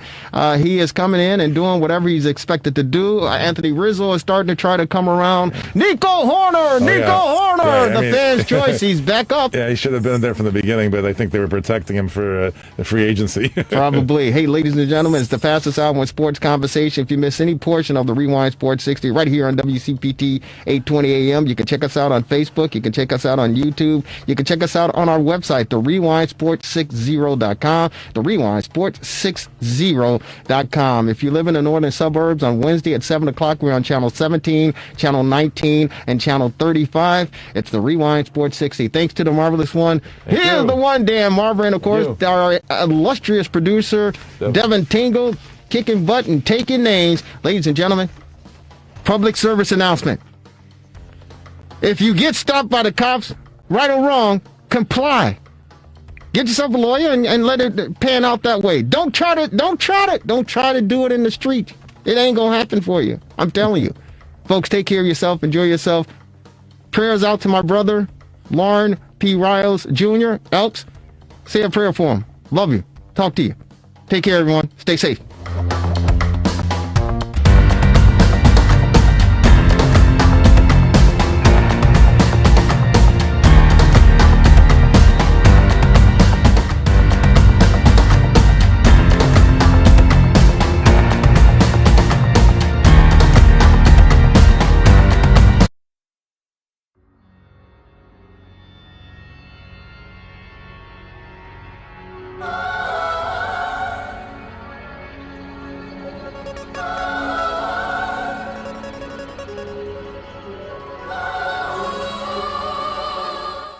Welcome, everyone, to another edition of the Sports Medicine Update, a weekly podcast with yours truly, Jerry Riles, and the Honorable Dr. Chad Padromas. Dr. Padromas is an orthopedic surgeon at the Illinois Sports Medicine and Orthopedic Centers here in the great city of Chicago, Glenview, and in Naples. He's also the orthopedic surgeon at Padromas Stem Cell Institute and the editor-in-chief of the Anterior Cruciate Ligament Reconstruction Basic Science. Dr. Chad Padromas, it's always an honor and a pleasure to get a chance to talk with you on the Sports Medicine Weekly Update. How are you? Hey, I'm doing great, Jerry. How about you? I'm doing fantastic, and you know what? I love Chicago. There's no question about it. But the weather, it is somewhat challenging. We go from 70 degrees to 30 to 40, and now they're projecting, Doc, back into the 70s and possibly the 80s within the next 7 to 10 days. So we're certainly looking forward to it. But I also have to say there are a lot of us who are looking forward to getting back out and doing some activities from outside of the homes. I know there are many people watching the Sports Medicine Weekly podcast and, of course, you know, listening and watching, but maybe they're working out. Maybe they're doing a nice jog. Whatever the case may be, I know they're looking to get back out there and get some more, you know, activities involved. And one area they want to get involved in is the gym. With the pandemic and vaccinations and the numbers appearing to decline as far as COVID is concerned, the virus, many places around the country are opening up. Here in the great state of Illinois and Chicago, we see things opening up as well, and that includes the gyms. That means a lot of people, weekend warriors and those trying to get that beach body in shape for the summer, are heading back out to the gyms. But as you well can attest and prove, that when you get out there and you start lifting weights, you may run into some problems while you're trying to get that beach body on. I just want to touch your knowledge and get some insight as far as things, precautions, athletes, whether they're professional or the average amateur getting out there. What sort of things can they look to do to prepare themselves and their bodies for working out in the weight rooms and the gyms that are opening up now? So the biggest things, there's basically 3 rules in a case like this. The one is, a lot of people have been away from things that they hadn't been away from for a long time because of COVID. So it's a great tendency, you get away from things, you get out of shape, and you just, once you can work out, you're like, wow, I got to hit this hard because I'm in such terrible shape. And so maybe the most important thing is, when you do get back, go back slow. Work out every other day, not every day. There's a thing called DOMS, delayed onset muscle soreness. So you work out Monday, Tuesday you feel good, but Wednesday you feel bad. So when you go back slow. Lift, if you're lifting weights, lift less than you used to lift, less than you think that you should, and give yourself a couple of weeks just to tell your body, hey, I'm doing this again a little bit, and get yourself a little condition. So the first couple of weeks, your main goal shouldn't be to get strong. It should be to stay healthy. Just don't get hurt. You get past that hurdle, you can start to build a little. The second thing is, never do anything that hurts even a little. The no pain, no gain thing, it's just wrong. It just is. Your body is so smart. If it's hurting, you should stop. The third corollary is, we have a paradigm we call no pills, no pain. And it is, don't ever take anything because you're sore. We're bombarded with advertisements, and I've talked about this before, from the non-steroidal anti-inflammatory people who say, hey, don't let pain stop you, go do this, go do that. If it hurts, take a pill. I cannot think of worse advice. If you're having pain, stop, let it go away. If you take pills, they're bad for you in multiple ways. They mask pain, so you hurt yourself and you don't know it. The non-steroidal anti-inflammatory drugs, which are ibuprofen, which is Motrin and Advil, naproxen, which is Aleve, aspirin, diclofenac, Celebrex, meloxicam, and there are many others. Those drugs interfere with connective tissue healing. So they will slow down your body's ability to repair itself. So they're worse in that regard than Tylenol. They're both painkillers, and painkillers are in general bad for the reason that I said, but those drugs are worse. The other thing is, those drugs have high toxicity rates, ulcers, liver problems, kidney problems, heart attacks, and whatnot. So main thing is, go back slow, every other day. If it hurts even a little bit, don't do it. And don't take pills for pain. Don't take things that mask pain. The pain is your friend. Our bodies are miraculously adapted over millions of years of evolution to signal us when we have a problem and to tell us what not to do. So we outsmart ourselves, we do it anyway, and don't. So if you follow that advice, you'll stay healthy. That's a great point that you bring up. And I know that many people watching and listening to the Sports Medicine Weekly podcast here are kind of crinkling their forehead and their nose and saying, what is Dr. Chad Petromas talking about? Because when you go out to the gyms, and we won't endorse any particular gyms, but when you go out to the gyms and you're working with trainers, and maybe you're a part of a team with football or even basketball, all sports, they do some type of weight training, and you hear your coaches, and your colleagues pushing you, come on, one more, and you know that the pain is there, but it's instilled in you to say, you know what, if I just get this one more rep out, if I get this one more push, I'm that much more closer to my goal of reaching whatever the case may be. They seem to be conflicting messages. How do you, as an athlete, block out that push and say, hey, you know what? I better listen to my body and take a step backwards. Yeah, it's a great point, and it brings up a really good distinction. So here's the thing. To get stronger or to get more cardiovascularly fit, you need to overload yourself. So to get stronger, when you feel like you can't do another one, you try to do another one. So doing that other rep is how you get stronger, but that's assuming that it's pain-free. So you can be trying as hard as you can and you do another one, go for it, but only if you're pain-free. So there's a difference between pushing through pain and pushing through fatigue or pushing through just, laziness. I don't know, so go for it. Same's true for cardiovascular. Your body, when you do cardio fitness, produces something called an oxygen debt. So what that means is if you say you're on an elliptical and you're going and you get tired and you start to breathe quickly, what's happening is your muscles use oxygen and then they need more oxygen. So then your blood vessels dilate to give more blood to the area to give them more oxygen. And then, so your heart goes faster, and we measure heart rate. And then the next thing that happens is you breathe faster. And you breathe faster, and your heart pumps faster to get more oxygen to your blood and to get more blood to your muscles. And so this is in response to an oxygen debt. And you need to get an oxygen debt to get more fit. Because your body, if you don't have that debt, if you don't get a fast heart rate and get out of breath, your body thinks that you're fit enough. But if you're out of breath and whatnot, then your body says, whoa, gee, I need to lay down a few more blood vessels and I need to increase the efficiency of my heart pumping and that kind of thing. So you need to do the extra rep.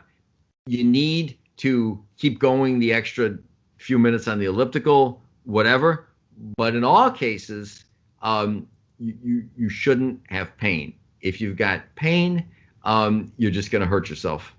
So how do you distinguish, doctor? And that was very well explained, but how do you distinguish? Because there are a lot of, amateurs or new people to the gym and, working out and, trying to get their bodies in tune.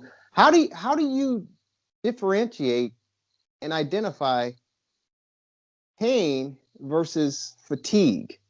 For instance, if I'm doing, let's just say, foot push-ups or leg raises, and I do it for a 30-second count or a 45-second count, and I'm on my third rep, and it's challenging each time. How do I know and determine if I'm experiencing some type of pain? Because there feels pain for sure, or if I'm feeling some fatigue because I've been in my third rep doing this. So, what happens sometimes is that can make it difficult is that sometimes you'll start working out, maybe you're on the bench, you do a few reps and it kind of hurts your shoulder a little bit. But then by the end of the set or by the second set, you don't feel it anymore. So patients come into me and they tell me that and they say, well, I think I had to get warmed up. So the answer is that's not true. Basically, your body's just making its own endorphins. I'm not sure we totally understand the process or why the phenomenon. But here's what I would say. How do you tell if it's pain? If it's pain when you first start, that's pain, stop. Or use less weight or do it another day. So you've got to feel comfortable from the first rep. So if you feel any discomfort when you start, just don't do it. Skip a couple of days, try it again. Use less weight. But you've got to feel completely comfortable. It is abnormal for you to feel pain at any point. And if you do that, what I just said, you feel pain in the first 3 reps of your first set, right? Well, if you do it, next time it's going to be the first 8 reps of your first set. And then next time the whole first set's going to hurt and be the second set. You'll just get slowly worse. So you got to feel comfortable right from the get-go. And if you don't, lower the weight enough, that you feel good. And then and do a lot of reps and slowly increase later. Dr. Chad Padromas, that's very well said. Now, we're going to ruffle some feathers here real quick, okay, on the Sports Medicine Weekly Update, our podcast. We're going to ruffle some feathers here. And when I say that, I mean, Cub fans, don't get upset. Don't get upset. But it's something that you can learn from this conversation because we're going to go down south here in Chicago to the Chicago White Sox. And although they're doing halfway decent, both clubs are playing pretty well. They're around the 500 mark early in this 2021 campaign. But for the White Sox, the Southsiders, they lost their starting left fielder during spring training about a week ago into spring training, Eloy Jimenez, who was actually going for a ball over the fence in Arizona. And I don't know if any of you Sox fans can remember. I'm sure you can remember that play, but Cub fans, you can certainly Google it. But as he was going over, and he really had no shot, Dr. Chapadromas, in catching this ball, but for whatever reason, Eloy reached over the fence with his left arm, I believe, to try to make a spectacular catch. When he brought his arm back from over the fence and landed back on the ground, he ended up grabbing this area here on his shoulder. And it turned out that it was a torn pectoral muscle, and he's going to have surgery and be out 4 to 5 months, which was a blow to this World Series bound White Sox team. I didn't think that the extension reaching over the wall was that severe that it should have caused that type of rip, that type of tear of his pectoral muscle. Yet it happened. I speculate, and I'm not a doctor, but I speculate that it had something to do with his weight training, whether he's lifting too much weight or doing something that he maybe overextended and should not have been doing. When you heard about this injury and your expertise and your knowledge in this area, what were your thoughts? Jerry, I think you're probably spot on. It's really interesting. So I see these every once in a while. It's not a common injury, but I see them, and you can repair them. Sometimes you can repair them even after chronic tears, and the results are not bad. But everyone that I've seen up until Eloy Jimenez, and another one I'll tell you about, had been from somebody doing a bench press or a push-up. And usually it's called an eccentric contraction, meaning if you can imagine a bench press, it's when the muscle's getting longer. So it's not when you're pushing the bar up, it's when the bar is going down. And there's speculation as to why that might be. So what happens when you weight train, muscles have a rich blood supply and they get stronger. So muscles attach to bones via tendons. So the muscle turns into an attachment and goes to the bone. So tendons have a poor blood supply. So while muscles can get injured, but if you exercise, you get more blood flow, you get a little stronger, maybe a little bigger. The tendons over time, with a lot of use, tend to get damage. So, people who do a lot of jumping can tear their Achilles tendon, other, tendon, things like that. So my point being that if you're working out heavily, and I don't know if he does or not, like on the bench or push-ups, that tendon can slowly be degenerating. This won't happen when you're 17, and I'm not sure how old he is, but it can happen at 25.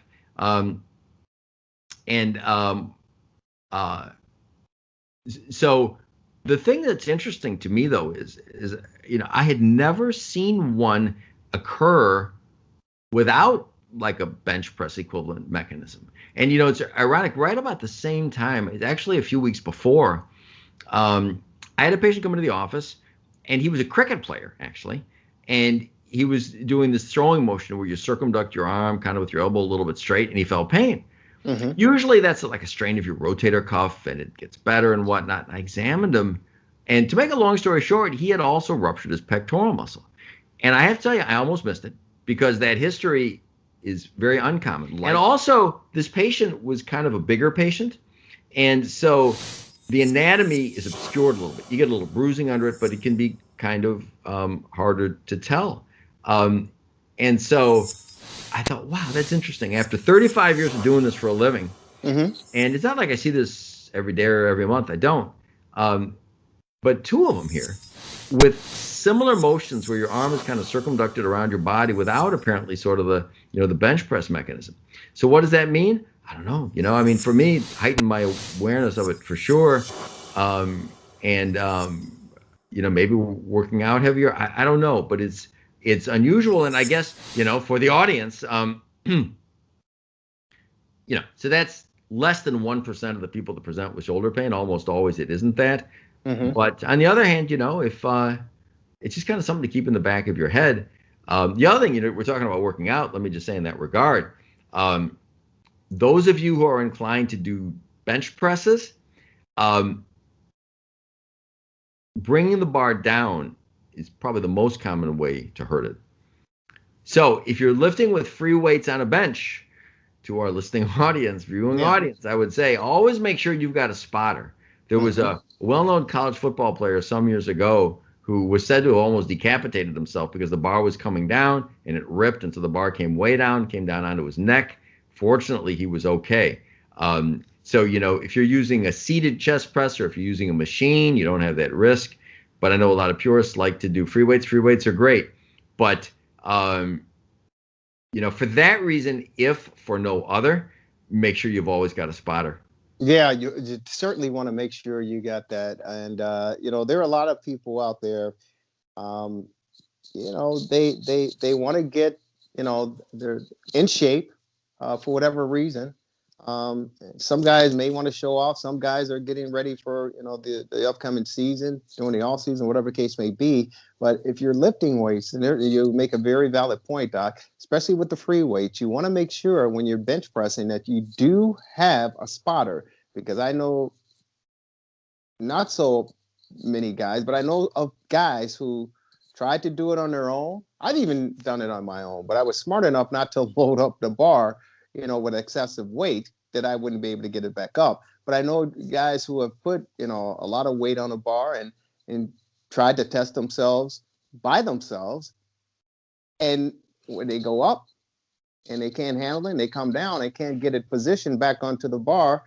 And again, it falls on their neck, and, God bless them, everything worked out okay. But you want to certainly make sure that you always have a spotter, just to be on the safe side, for sure. Dr. Chad Padromas, Sports Medicine Update Weekly Podcast.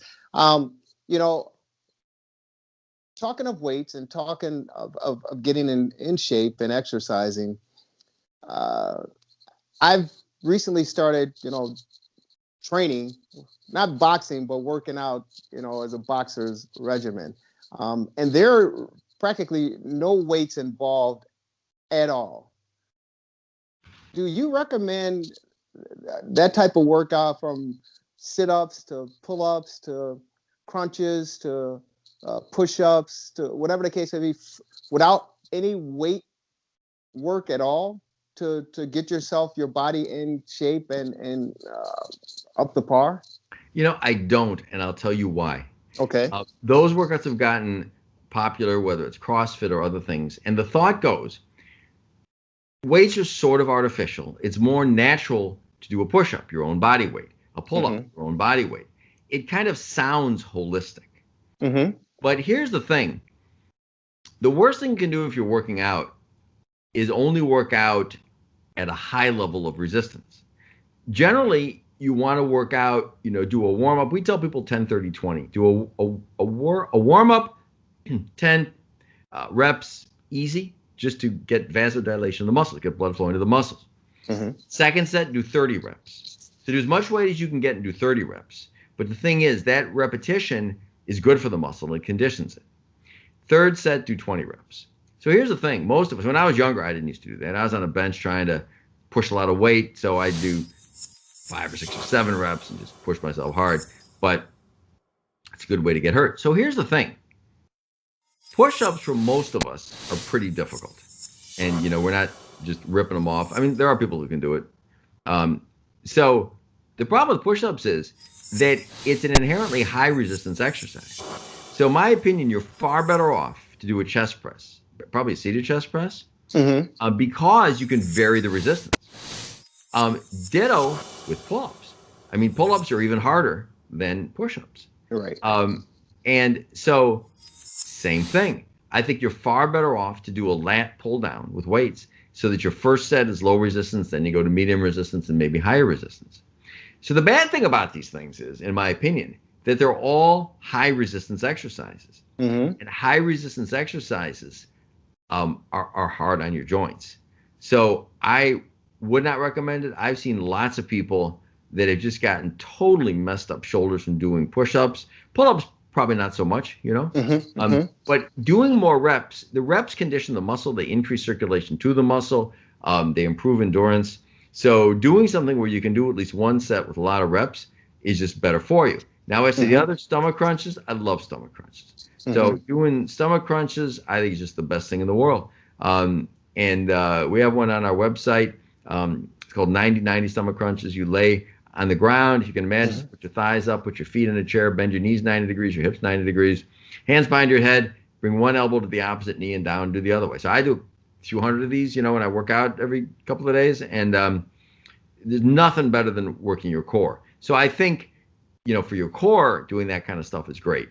Okay. But I think that for upper body, chest, weightlifting, I think it's safer and you can get greater gains if you're doing something where you can adjust the resistance. Wow, that's great to hear, Doc. Again, I know there are a lot of people that, and there are a lot of boxers. I mean, there are a lot of people that go to this gym around the country, and they're not using weights, and they're using their own body strength. Some of the exercises and workout, things that they're doing to strengthen their bodies and better their bodies. So that's great information that you provided with us. Now, I got to ask you this as well, because I don't know if you called it a trend or a fad or whatever the case may be, and I don't have mine here with me, but there are the bands now that are being used in workouts, and it's been promoted that you take this band and there are different levels of strength with these bands, and you can work out 10 minutes, 15 minutes a day, and you can do some curls with the band. You can do some extended presses with the bands. You can do all sorts of things, and it's a 10-minute workout, and it's supposed to, and it seemed like it works. I got to ask you, what do you think about the bands?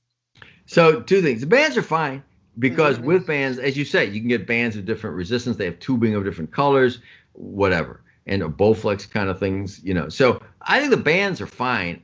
Personally, I think they're a little harder to use than just going to a gym and rotating machines, but I think they're fine.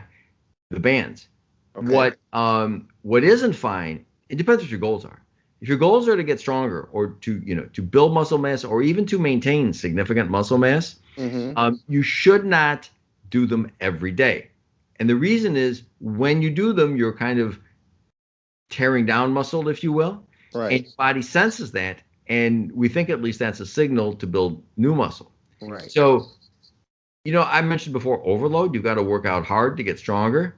If you work out hard and you do it every day, you're just going to get. So, for upper body weights, you should do it no more often than every other day. I would say I do it twice a week. I do elliptical Monday, Wednesday, Saturday, and I do weights and core Sunday, Thursday.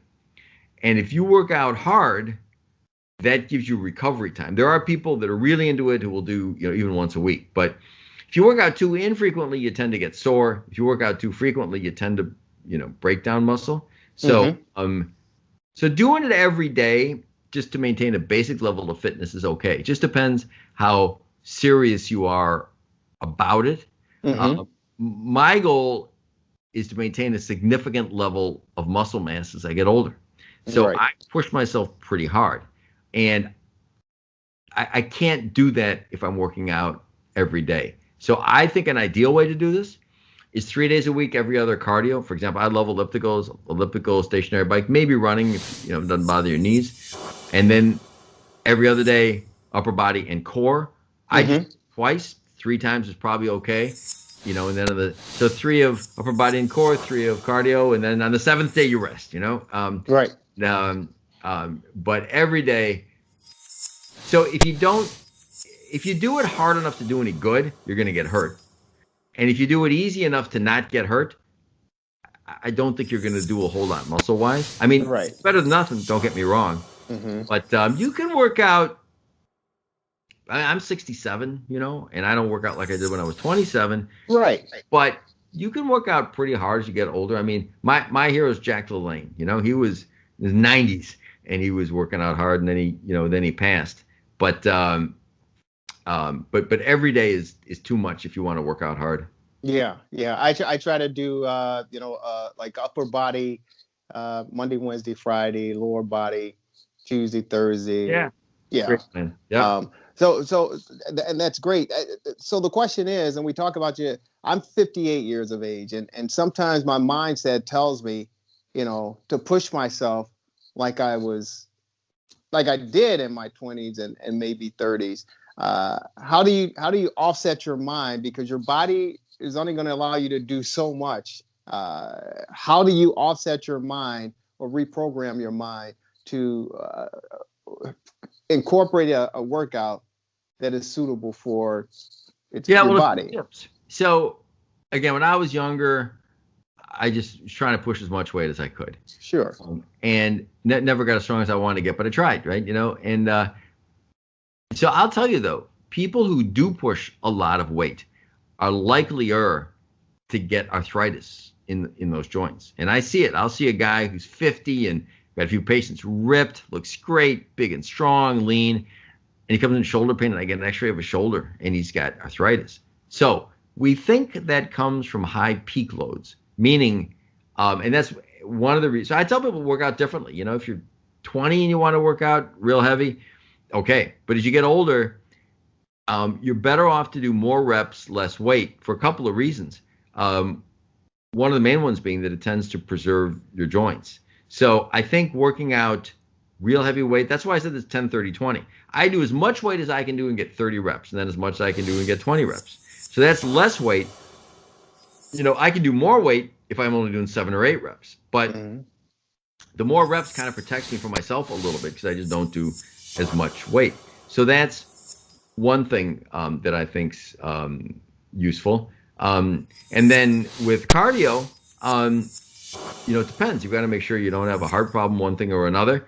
But you can play with your heart rate and, get your heart rate up high. I try to get mine up to 100%. Actually, I get it above 100%. Theoretical heart rate maximum is 220 minus your age, more or less, but you can figure out what it is.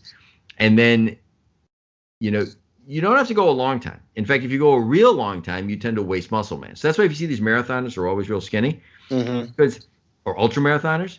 So I go 15 minutes really hard on an elliptical, really fast, get my heart rate up way high, higher than my theoretical maximum. And it's tiring, but it's only 15 minutes. So doing that, you can get yourself in great cardiovascular rate. You can watch your heart rate drop. Mine's about 48 now, and to me, it's like a game. I just, I remember Bjorn Borg had a heart rate of 44. I thought that was pretty cool. So a normal heart rate, 60 to 100. Women trend about 5 beats faster than men.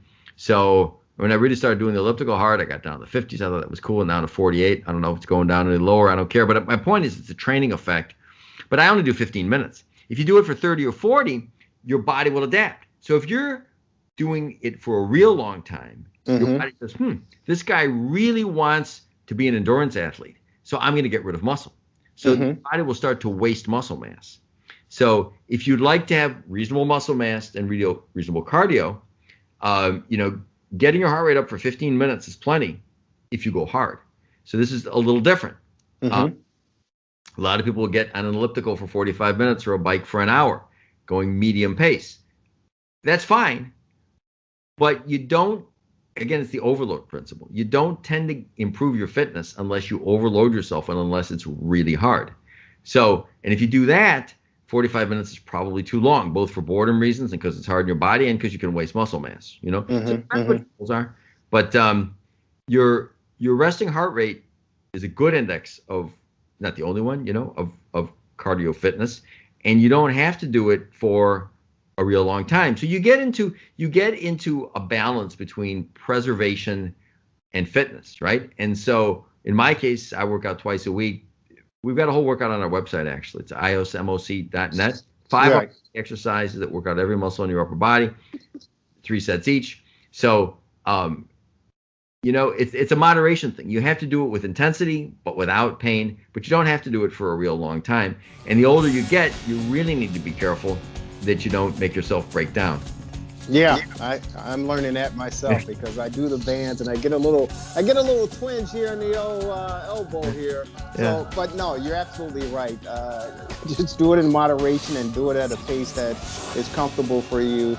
But you can also see some progress and some results. Doctor, it's always a pleasure to get an opportunity to chat with you on a weekly sports medicine update. You already gave us an eye shot, but again, if anyone wants to find any more information or learn anything about anything in the world of sports medicine, how do they find you? So our phone number is 847-699-6810. We're open 9 to 5 every day. Got a terrific staff. Real people who will talk to you as opposed to a phone bank. So happy to help any way we can. I love that. A real person on the other end of the phone. Dr. Chad, for joining us, thank you so very much. Hey, enjoy the weekend, enjoy the week, and we'll talk to you again on a Sports Medicine Weekly Update podcast. Take care, my good friend. Sounds great. Thank you, Jerry.